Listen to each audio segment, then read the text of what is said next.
Hi, I'm Dr. Lori Schwartz-Reichel.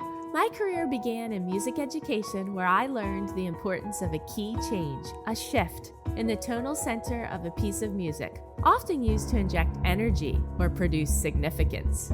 Eventually, I realized the impact of making key changes in all areas of my life and the desire to help others do the same. Making key changes can be difficult. I certainly don't have all the answers, but I do like to pose questions for reflection and offer actionable key changes for us to attempt in both our working and living situations. Together, we can unlock our greatest potential in collaboration with those we love, serve, and lead.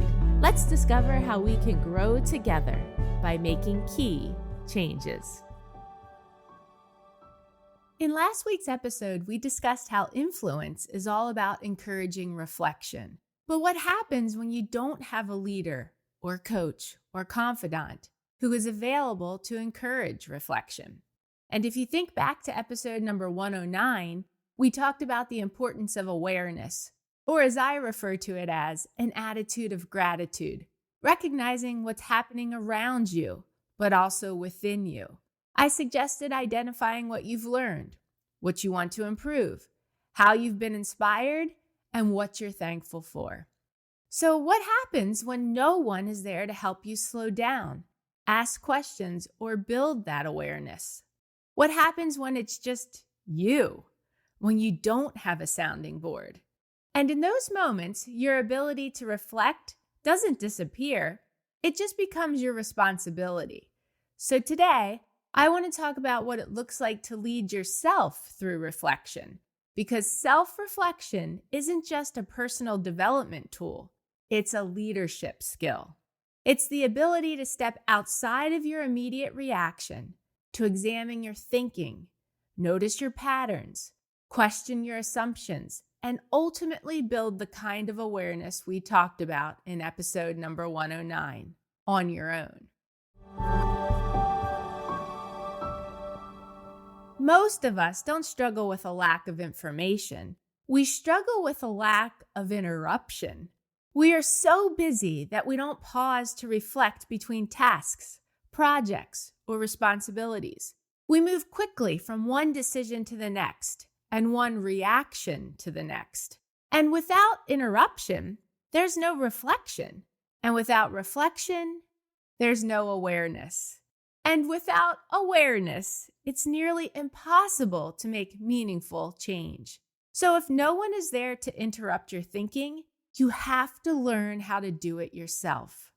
You have to become the person who asks the question, the person who pauses, and the person who says, wait, why am I acting or thinking this way? One of the simplest ways to begin is by building intentional pause points into your day. It might be at the end of a meeting, at the end of your workday, before bed, during a walk, or even in the middle of a challenging moment. You could use a more formal evaluation, such as the 4 areas of the attitude of gratitude process I offered in episode number 109. Or, in that pause, you ask yourself a more specific question. Instead of asking, did that go well? Consider asking yourself, what influenced the outcome? Not, why did that frustrate me? But, what expectation did I have that wasn't met? Not, what should they do differently? But, what is within my control right now? These are the kind of questions that build awareness and shift you from reaction to reflection. Self-reflection requires honesty, and honesty, especially with ourselves, isn't always comfortable. Because when you start asking better questions, you don't always get easy answers, or answers that you like. Sometimes you realize you contributed more to the problem than you thought. You avoided something you shouldn't have, or you held on to an assumption that wasn't accurate. And that level of awareness is powerful, but it can also be uncomfortable. And that's the moment where most people stop, not because they don't want to grow, but because growth requires discomfort. If influence is rooted in reflection and reflection builds awareness, then self-leadership requires the willingness to sit in that discomfort just long enough to learn from it. Not to judge yourself, not to dwell on it, but to understand it. There's another important piece here: consistency. Reflection isn't powerful because you do it once. It's powerful because you return to it again and again. Small moments of reflection, repeated over time, strengthen awareness. And awareness shapes decisions. Decisions shape actions, and actions shape outcomes. So when people talk about making key changes, it's easy to think in terms of big, visible shifts. But more often, those changes begin with awareness and are sustained through consistent reflection happening behind the scenes. Now, if you're someone in a leadership role or growing into one, this becomes even more important because the way you lead yourself eventually becomes the way you lead others.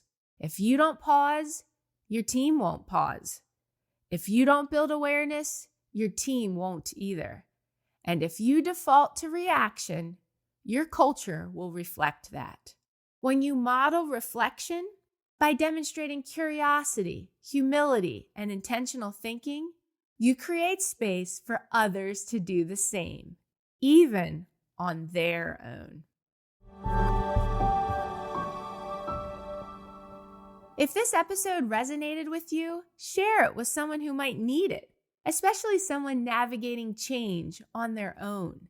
Check out the show notes for upcoming events, and don't forget to subscribe to the Making Key Changes weekly newsletter. This community continues to grow with people who are committed to leading themselves and others with intention.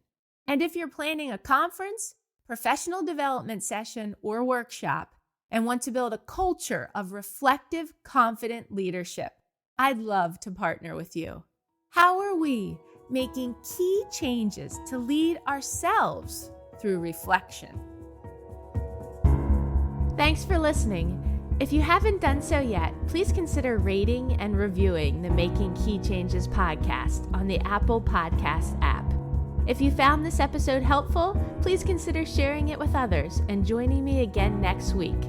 In my coming episodes, I'll discuss topics that are most passionate to me, along with things I've been researching or areas of my life I have changed or want to change. You can learn more about me on my website, makingkeychanges.com. Feel free to message me through there or reach out on social media. I'd love to hear from you and learn about what key changes you hope to make.